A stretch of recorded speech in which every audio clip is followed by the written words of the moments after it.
Hey, come on, Ben Domenech. Seems like this Mamdani clean sweep really focused on one issue, being anti-Israel. Where does that leave Schumer and Jefferson? They weren't on the ballot, but President Trump and New York Mayor Zohran Mamdani were the two big winners from Tuesday's primary elections.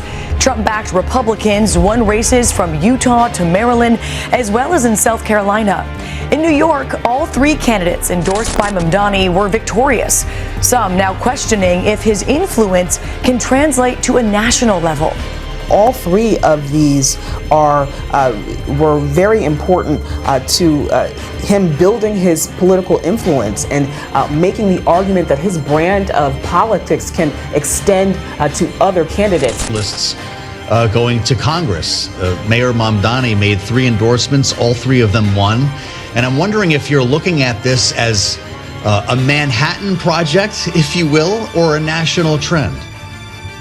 Look, I think if you go back to Bernie Sanders' campaign in 2016 through today, the Democratic Party has shifted towards Bernie Sanders.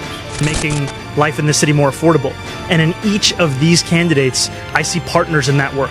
Whether we're speaking about Eli Northrup, who will now be the state assembly member for the district that I grew up in, or we're speaking about Claire Valdez, who will be the congresswoman of the neighborhood I used to live in before I became the mayor. We're going to see people who understand working people as their compass and who understand the results that those working people want to see.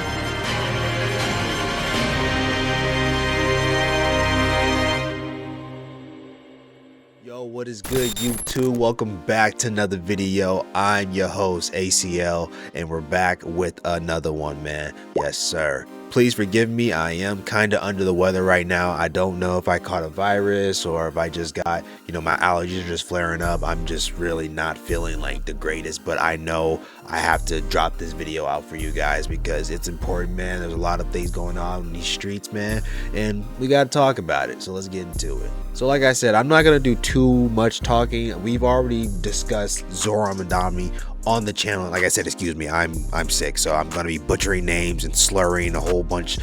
Just bear with me because I'm trying here, and I really want to make this video because what I saw last night in New York City or just in New York State alone was insane. Zohran Mamdani has the influence that he has over the Democratic Party right now is insane, actually, and we have to talk about this real quick. So like I said, if you guys don't already know who Zohran Mamdani is, I'll give you a slight breakdown. He's a part of the Democratic Socialist Party, the further left to them, because because keep this in mind, the Democratic Party is already left. Like, they're already on the left wing of things, right? This is the further left of the party, right? So you have people like Zohran Mamdani and like other people like Kamala Harris, AOC.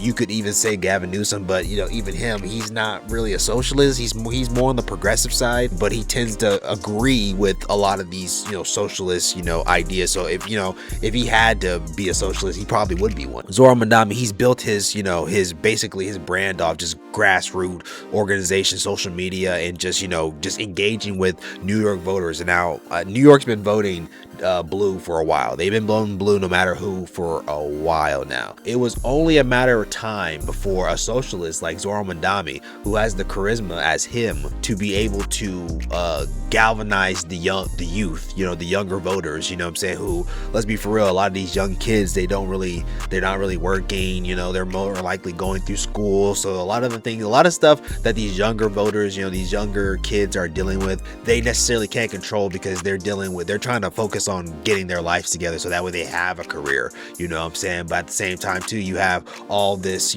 pressure from the economy and from inflation, and all these different things, especially in New York. New York has one of the highest, I'm pretty sure when it comes to like the state rent, like their rent is, I don't know if it's higher than California, but their rent there is high. Like I said, he was able to galvanize a lot of the voters, and it was able to push him over the top to where he beat Mayor Adams, and he was able to become mayor of New York City. Right now that he has all this momentum, he's been doing his thing in New York City, which like I said, I don't really know what he's been doing, but it seems to be having an effect in New York State, where he's winning a lot of these primaries. Like, a lot of the people who are on his side, the DSA, the socialist group in the Democratic Party, are winning primaries against incumbents, people who are established Democrats, people who've been there for years, losing their jobs to socialists. It's incredible. All right, so we're gonna go ahead and get into MS now. You know what I'm saying? The disgraced network. You know what I'm saying? I don't even know how many people even watch this network anymore. You know what I'm saying? I bet they get more views on YouTube than they do on their own like actual platform when it's live, right? You know what I'm saying? Because I don't know anybody who's watching this. I don't watch it. You know what I'm saying? I don't think anyone in my family watches this shit. So. Oh, the Democratic Party is so far left. I actually saw one guy who's fairly respected have the nerve to say, oh, well, this just proves that if you're in the Democratic Party, you have to be crazy to win. I'm thinking, wait, this from Trump's MAGA Republican Party? But, you know, they're going to focus on New York City, and they're going to ignore the admiral winning in South Carolina, a woman who's committed her entire life to protecting and defending the United States of America. They're also going to ignore a woman just up the road that's going to be running against Mike Lawler, who was a Bronze Star was awarded the Bronze Star 3 times. She was Special Ops, one of the first women to ever lead Special Ops units. She toured Afghanistan and Iraq, had 6 tours there. A bona fide war hero. And this is, I gotta say, this is what the Democrats are proving themselves really to be really pragmatic. If you look at what they did last night, New York City, they go far, far left. That'll work for New York City.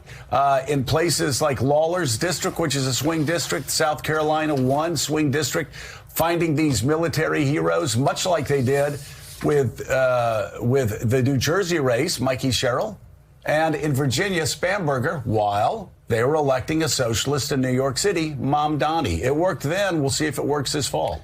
Yeah, these are congressional races. These are not statewide races. So it's not terribly surprising that someone to the far left won the Upper West Side or won areas of Brooklyn.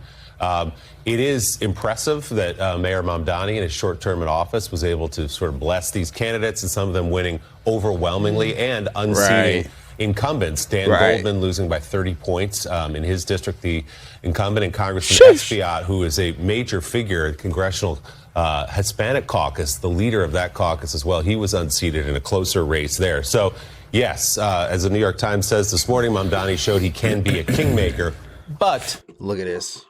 Look at this. Somebody come look at this. Blown out. This is a landslide. Landslide, right?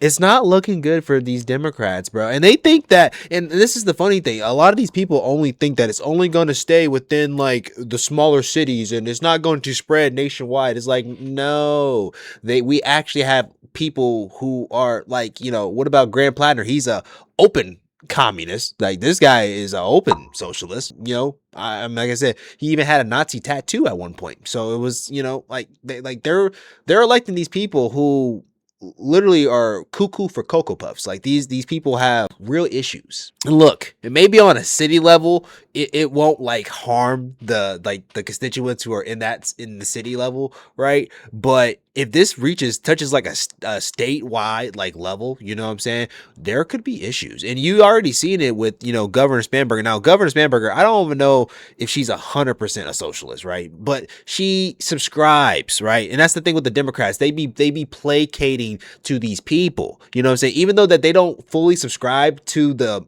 ideology itself, they will sit there and cozy up to it to get votes. They're trying to put up their candidates up to win, and they're getting landslided like this. And it's alarming. But I don't know if it's something that we should be too worried about, you know what I'm saying? Because if they do try to run, like, you got to think about this too. A lot of these socialists and people, like, I guarantee you, Zohran Mamdani will try to make a bid for the Democratic primary going into 2028 for the election for president. I guarantee you he will. To make this a national story and not look at what you just discussed, which is the race up in Westchester County, where Mike Lawler is going to have a tough fight because a lot of the support he's shown for Donald Trump, and in South Carolina and other places where it turns out, Jonathan Lemire, in specific congressional districts, Democrats pick candidates that they think can win. In this case, in New York City, some of those were socialists. Yeah, I mean, Democrats feel good in recent cycles since the 24 disaster about finding the right candidates for the right races. I was talking to some Democrats yesterday who reminded us, as we look towards this November, the success that Democrats had running moderates for the governor's races in New Jersey and Virginia. They won both.